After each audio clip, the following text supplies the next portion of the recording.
whole lot, but you wanted to bring this to us, but the only reason we have it is because they weren't shipped in time to make our original show day. Right, the only reason that you're actually getting to see them is when we did this as a Today special, and like I said, people understand Hubei that have shopped with us. You know, we've been on for 24 years. They actually get it, they understand the rarity of this material. The amazing thing about Hubei Turquoise is this, okay, this was mined late 70s, early 80s. But the history of it is even better than that. This was the first material that came out of China that actually hit the American market.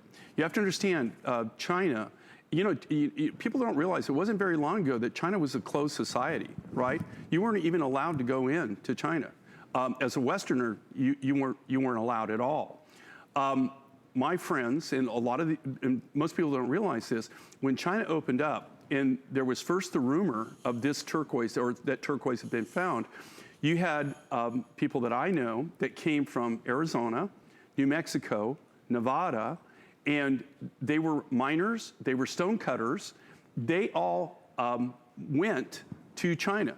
And these guys are pioneers, okay? They're the ones that showed them not only how to mine it, but how to cut it, and then developed a market for it. So this was the first turquoise that came out of China that was ever commercially marketed. It's a really historical event.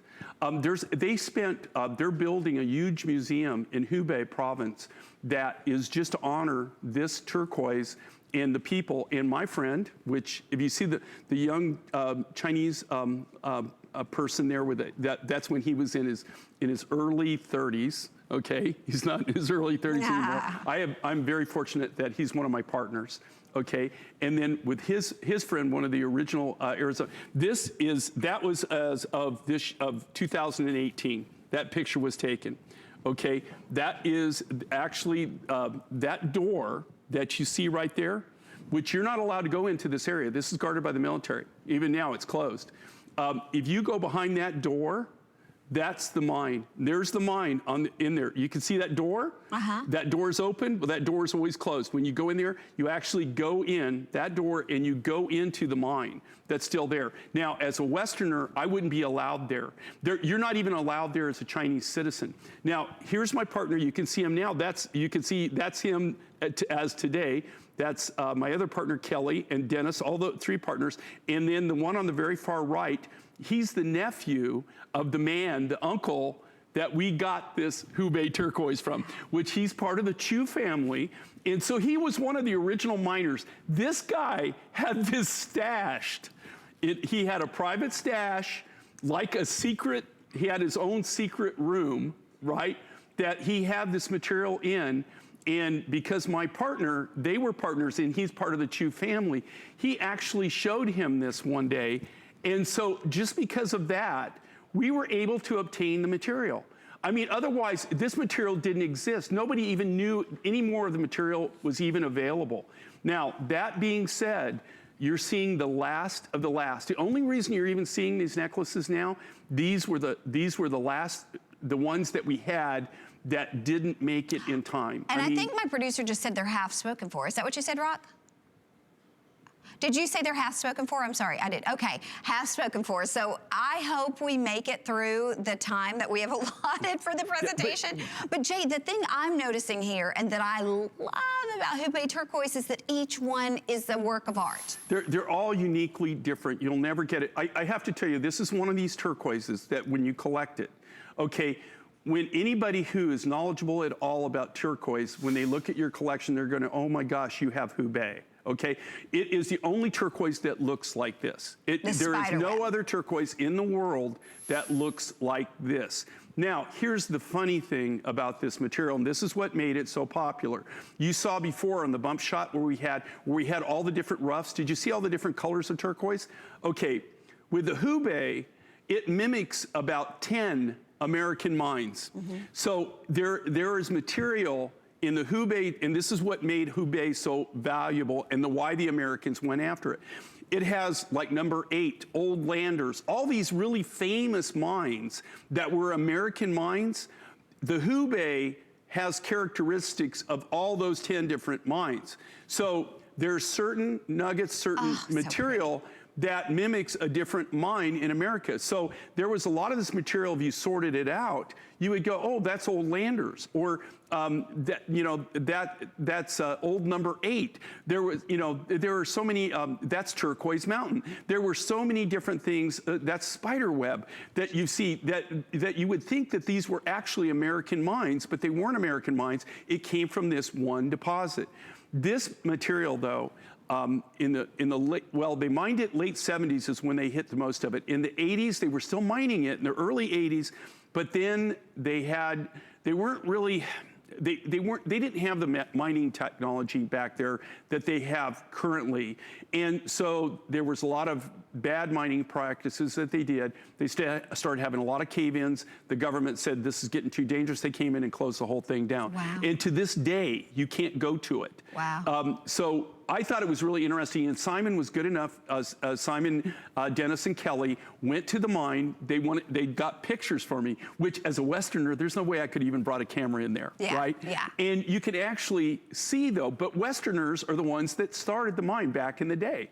So it's kind of funny. It was like the gold rush. Yeah, it really was. It really was a gold rush. It has not only so much history in America, but it has history in China. It's really it's so historical. It's so rare, so unique, so different. But now they brought this on, and because these were late, okay, they came in and they're giving you this at this crazy, crazy price.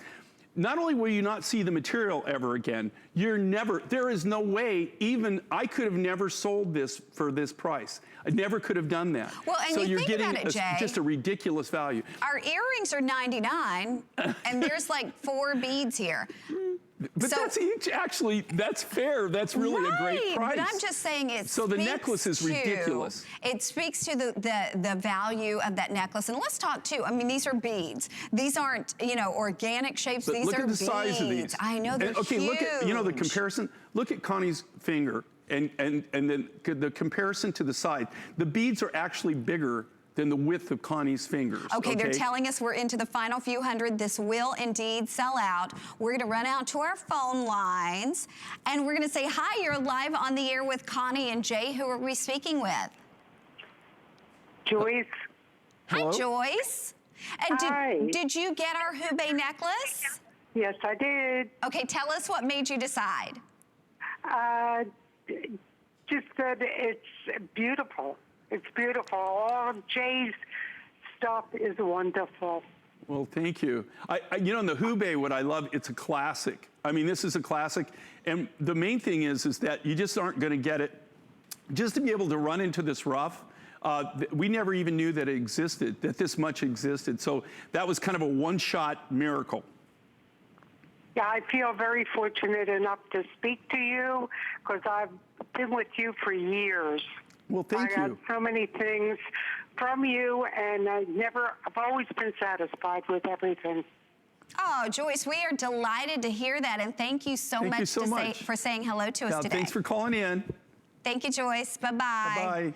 Okay, we've got to talk. We've got like 3 minutes left to talk or sell out. But Jay, the thing that I'm so impressed about, we talked about the rarity of the material, the collectability. This is what they consider to be antique turquoise. They call it vintage turquoise. Yeah, because it hasn't turquoise. been mined in so long and will not be mined again. The mine is shut down.